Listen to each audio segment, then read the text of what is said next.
edit this out. Hello and welcome to Get Focused with Bill K and Gina Faye. Hello, Gina. How are you today? I'm wonderful, Bill. How are you? I'm doing great. You're not doing Except you well. just complained that I was talking too much, so I'm a little offended. But nothing I can't get over. Yes, absolutely. So we have a And special guest tonight, right? we certainly do have a very special guest, a very talented and bright and lovely woman that I've had the pleasure of getting to know. Her name is Christina. Hi, Christina. Hi, Gina. Hi. Hi, Christina. Hi, Bill. So let's tell the people a little bit about yourself. Anything you want to tell. Okay. Well, first, I currently serve on active duty with the United States Army. Go And Army. yes, go Army. That's right. We had a great game. That did put me in a little bit of a fright, though. But Yeah. moving on. I am located stateside, so I'm here at Fort Benning, supporting the infantry school down here for wayward boys and girls, and in the same Gina, and at the same time, I am working on my master's in industrial organizational psychology with a concentration in coaching and consulting. And with that sounds like a mouthful and it sounds like really sophisticated, but just like my art degree makes it sound like I basically went to finger painting college. That's the same thing with the master's. I just study how people behave at work and pretty much like figure out ways to help them get along and remain professional and stuff. So, but yeah, I mean, other than that, like beforehand, before I was active duty, I was in the National Guard. I was a part-time soldier, and then I was also a part-time firefighter at EMTB, and that was fun. I still miss it. But other than that, yeah, that's it. Well, hold on. You're also a very talented artist. Yes. Very talented musician. Yes, I am a musician. I compose my own music. I'm really great at the piano. I've been playing it since I was 7, teaching myself the guitar and the violin. And yes, I was the one who wrote a poem inspired from this podcast. So that was me. Yes. We love it. Yes. So there's a business military side, and then there's an artistic side of me. So, and it's interesting really because Bill is very much devoted to teaching people sales and also coaching people. He's aspiring to be a life coach, so you have a lot in common. But I know you know a lot about Bill through listening to the podcasts. Yes, I've heard a lot about Bill. Bill is currently training rigorously. It was interesting. Because of the way you said it, you were like, well, I guess I'm just going to go swimming. Yeah. So, well, it's interesting because right before this, I just came from yoga. Yeah. So I'm probably putting in about 35, 40 miles. I also served, I'm not serving now, but many years ago. Yeah. And Fort Benning's very nice. I was stationed out of Fort Stewart for a period of time. Oh, very cool. So I love that area down there. And, so back in the military, I could run all day. I was a heavy smoker too at the time, which, something I'm not proud of, but it was interesting because all of us in the military, a lot of us smoked or chewed. You get out, and I went on a hiatus from exercise, I would call it, but now I'm back into it. So it's fun. It's interesting you bring up music because right now I'm trying to teach myself through YouTube the guitar. Yes. We have many instruments in the house. We have a full drum set, full electric keyboard, 3 electric guitars, and an acoustic guitar. So yeah, we have a lot of instruments. Gina's shaking her head. Well, I just think with all this background, I don't know. I mean, given that the title of our podcast is Get Focused, I think it would be awesome if, Christina, you'd be willing to talk about the incredible focus that you've achieved. Yeah. And all the, the trials and tribulations that you've been through. Yes. I don't know. Bill doesn't know anything about this.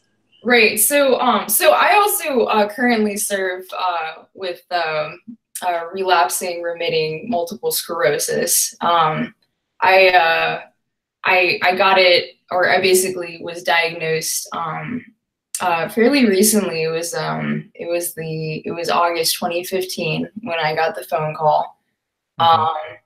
And of course, like any young spring chicken 25-year-old, when you're just ready to just take off and be an eagle, to be told that by legal definition that you're disabled was crushing. And I literally just started my career. I started the military, and at the same time the fire department. The fire department felt like that because of my condition, they weren't comfortable with me working. I personally disagree with that, just because I was kicking and screaming and rocking it out. But I mean, hey, every jurisdiction is different, and that's something that you can argue in court.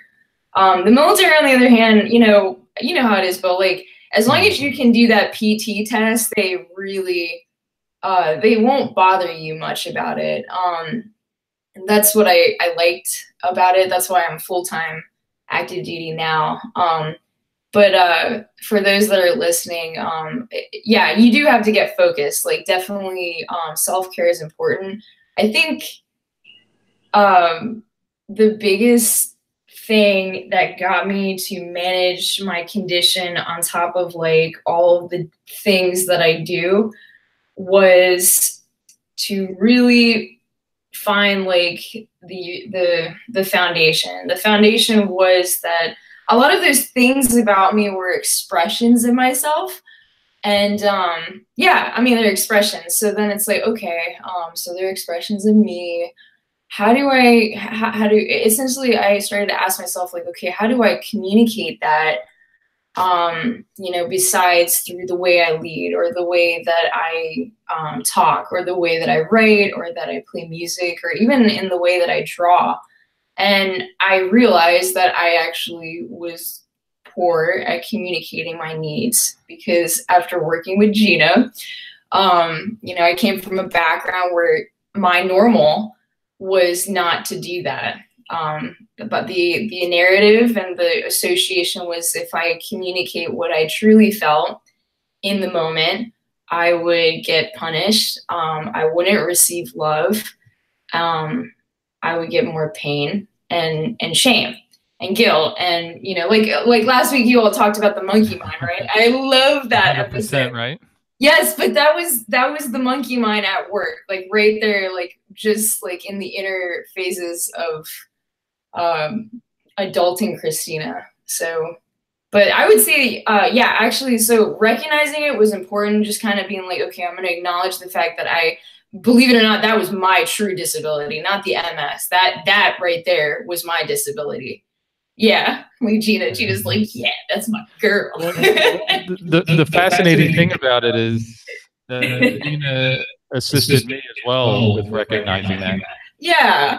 And it's really important. Now I've gotten, because I worked with her for the past 2 years. We found each other in like the most bizarre way. I don't know if she told you, but no. When I was working dispatch, I was on the graveyard shift, and I kind of like acknowledged, I was like, okay, I need help. Do a Google search. I was like, is it possible to have a therapist that's like, I don't know, can like teletherapy, because I'm moving around, I'm hopping from job to job. I'm traveling because of the military. Like, there's just no way I can actually go to a residential location. And I forget what that website was called, Gina. Yeah, give me a minute. I can't remember it either. So that's not Psychology Today? No, it wasn't Psychology And it was Thumbtack. Thumbtack. That was Oh, Thumbtack. I like Thumbtack. Yep. Yeah, I found her through there, and that's how it happened. Like, we just, you know, she gave me the, you know, the consult to just be like, oh, you know, I want to see how we match, and then since then it's been great, actually. We tried to continue our work when I was in Korea, but we talk about the struggle bus, right, Gina? Yeah. Yeah. So where were you stationed in Korea? I was with Second ID. Yeah. The only deployment in Korea. Camp Casey with the 10th Fires Brigade. I spent 19 months there. Oh, what fun!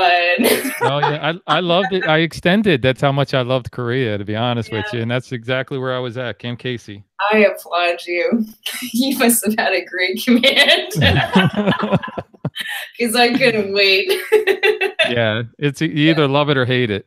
Yes, that's for sure. So, but great experience nonetheless. Right. And yeah, that period of being away from Gina actually was kind of like, it was like, okay, you know, like I did my work with her for a year. I'm gonna test this thing out, and I definitely had some wins and I had some losses, but that's okay. Definitely an improvement. So yeah, like, you know, circling back a bit on, like, you know, I would say for people to practice that mindfulness, I think is definitely the first step. You know, at least recognizing it is good. You gotta. I also realized that I was mean to myself. I was a bully. You know, especially in the military, like we kind of like do that. We'll be like, oh, come on, like don't be that guy. But yeah, every stereotype, every that person. What if you're stuck in that place? Right.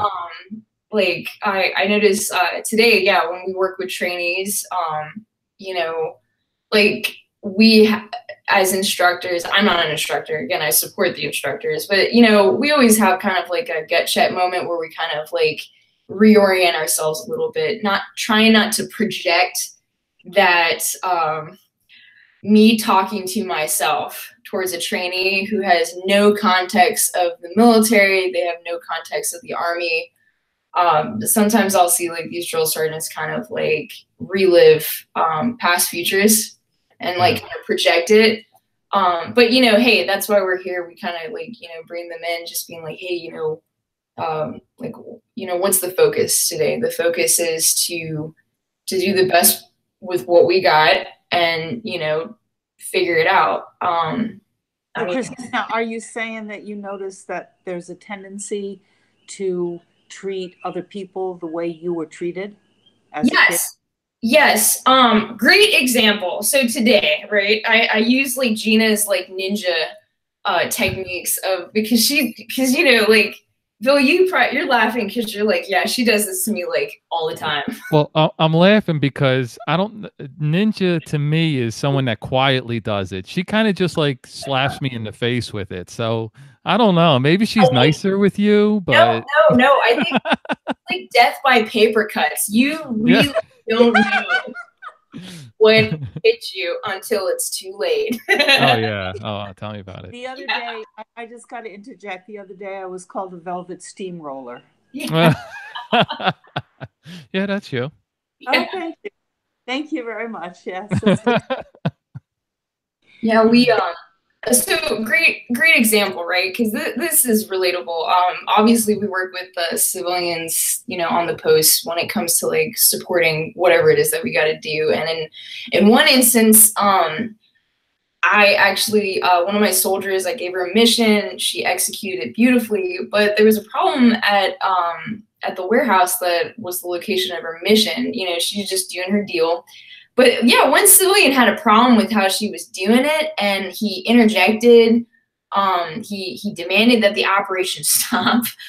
He demanded that she sign for property, and you know how that goes. Yeah. Yeah, like because it was a property distribution mission, which is basically like you get a bunch of stuff. You know, you ensure that whatever the contractor said that they were going to do did it. So that way we prevent fraud, waste, and abuse, you know, with taxpayer money and stuff. And she's doing all the right things. She's talking to all the right people. But yeah, this cat just, I don't know, he just kind of went in on her. And fortunately, like the supervisor that was there, you know, she kind of, you know, pushed him back and was like, hey, you need to, you know, stay in your lane. You need to back off. This has nothing to do with you. And it further aggravated the situation because a day before, my commander and I had prepped the battlefield, so to speak. You know, we did our little recon, we did our meet and greet. We're kind of like, hey, we're going to do this deal so that way you don't just have a bunch of random people that don't work here showing up. That would be rude. Right. But yet, ironically, we were treated very rudely. So of course, you know, naturally, I wanted to thank the supervisor that helped us, but also speak to her boss about the behavior of her worker. And, you know, and it was interesting. So like Gina's got me working on like, you know, get practiced on when someone responds to you, it's not about you. It's 99.9 times infinity about them. Right. And how this lady, we'll call her Miss Sandra. Miss Sandra, you know, she opens her arms wide and she says, I'm sorry, I'm so sorry. That shouldn't have happened. She just keeps over and over again cyclically apologizing for this special person under her siege. And as if she did it, right? And it's interesting because I noticed that because we're playing the good cop, bad cop, and I'm the bad cop, because I'm actually very upset about this because we're anticipating a lot of orders to come in throughout, you know, the next coming months. And Gina knows that I am a bulldog. And when people mess with anybody on my team unfairly, I will communicate that very clearly that does not need to be repeated ever. Because I'm all about a shared understanding. But yeah, she just started going. And so then my commander kind of switches it up and he starts projecting like, well, you did a good job, right? So he's pushing a narrative that you did a good job, She's pushing the narrative of, I'm so sorry, I'm terrible. And I kind of just am listening at these two. And you know how like sometimes you're kind of just sitting there as the third wheel watching two people talk to each other about like a misunderstanding, because that's really what this was about. And it just happened to manifest itself into, you know, something that became hostile symptomatically. But yet, yeah, these two are just like beating a dead horse. There's no horse. They're just beating whatever the hell it is that they are doing on repeat. Finally, I interject and I was like, listen, ma'am, what the bottom line is this, you know, just like how if my soldiers came here and started making a mess in your warehouse and treating your employees like your employee did to my soldiers, you would not accept that behavior at all. In fact, you would be the one visiting us, talking to us like we're talking to you. And we obviously understand and recognize if it was us that made the mistake, that repeating it would not be in anyone's best interest. No, not at all, right? Yeah, let alone it's damaging. That's what it is. That's what we're talking about here. We're talking about damage, you know, damage control, and what are we going to do, not to prevent it, but to acknowledge it and do something about it. Be actively engaged and not just spin wheels, because I'm not about that. I have no patience for that. But yeah, it was interesting. Like the moment I interjected, and it kind of, I just noticed that, you know, maybe she didn't understand completely, but she did calm down. Because frankly, I mean, Bill, I think you understand, like, you know, yeah, absolutely. I'm sorry. Like, just say it once and get it over with. But I recognize that that's somebody's way of projecting that, you know, from a past, whatever. Because Gina knows I may not be the one that says, I'm sorry. I'm usually the one that says, it's my fault. It's my fault that everything is falling apart. It's always my fault. I should have known better. I should have done this. I should have done that. I'm the savior of the world. Yeah. You know all about that, right, Gina? Yep. Yeah. That's you used to live in that place. Yeah. And you know, just like you said, you have to be mindful of it because it's easy to slip back into habits, you know, just like we discussed last week with the monkey mind. And as you referenced, it's, you know, even JF, who, you know, wrote a whole book about it, you know, has tendencies to slip into that mindset, and you have to be cognizant of that to make the change, make the difference. And an interesting thing about that is we have a tendency to want to reject and deny and turn our back on those behaviors. But what we need to do is make peace with them and invite them to sit at the table with all the other parts of us and make friends with them and say, okay, that was what I used to do, and that was the best I could do under the circumstances, but that's not what I have to keep on doing because I know differently. I know I have other options now because I have other tools. Right. But not to reject that part of ourselves, not to turn our back on that part of ourselves. Yeah. And I think, and that's like totally what I did with Miss Sabrina without even realizing what I was doing because I got focused and and I was conscious. I was very I was conscious of the situation. I was cognizant of what she was expressing, but at the same time, you know, I just, you know, the bottom line, I was just like, look, I just don't want you to walk away thinking that every time you see my face, you're just going to remember that feeling, that, oh God, that dread, you know? Yeah, because then I'm just, part of me is like, that's just awful. But there's another part. You're not even you anymore. You're just a screen to project or an excuse to feel that feeling about. Right. Provide that excuse to her. Exactly. And on top of that, when I'm at work, I'm here to work. Like, I'm really focused on just getting the job done. And again, like, you know, that active practice I think is great because, you know, again, we learn as soldiers, we learn from each other by seeing as we do. And yeah, like, I think that's very effective because when people see that, oh, you can be that way and not be a jerk off, then yes, you can healthily interact with people. You know, it's interesting what you said about, you know, I wasn't even conscious that I was doing it. Yeah. And what that really open.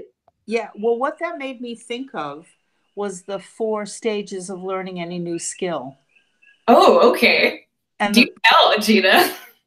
Well, there are 4 stages to learning any new skill.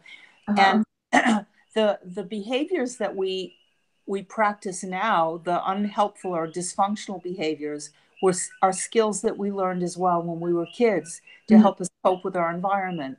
So, but when I describe these stages, I usually encourage people to think of how it was for them to drive a car. And those of us in a car will be able to relate to this. So the first stage of learning any new skill is you're unconsciously unskilled. You don't even know what you don't know. Right. You start turning your attention to the skill that you want to develop, in this case, driving a car, and you become consciously unskilled. Oh my God, have I got a lot to learn. Right. You get in that place like, it's overwhelming. I can never learn what I need. But then you keep turning your attention to your job and your focus, and you get to the place where you're consciously skilled. So you've gone to driver's ed, and now to drive a car, you have to check both rearview mirrors. You have to be really conscious of that. You have to make sure you check that, you know, the driver's mirror, and check all, you know, and you're conscious, you're really, really mindful. And that's the hardest point of learning any new skill, being consciously skilled. However, with continued practice and continued focus, you get to the place where you described, which was unconsciously skilled. Yeah. When you get in a car these days, do you even think about what you're doing? Heck, I don't even know how I'm driving sometimes. Right. So what that is, and, you know, and they've shown clinically that when you get to that point of practicing any new skill, it's not just driving a car, because Christina just made me think of that when I didn't even know I was doing it. It came naturally. You were unconsciously skilled in that moment, and a different part of your brain lights up. Right. A different part of your brain actually took over in that moment. It's true. Yeah. Because in those moments, especially when someone's trying to like reiterate themselves or not just reiterate, but repeat themselves, you get like, I see this all the time at work. You get like the folks who all of a sudden like they'll try to like go out of left field because they're just like dismissing whatever it is the speaker is saying. They're thinking it's derailing, yes, distracting from the main point because they don't know how to address the main point. So they're derailing. Yeah. Right. They either derail it, they ignore it, or they come out with something that's like totally way out of context. And then it just becomes a conversation of how right you are compared to that person.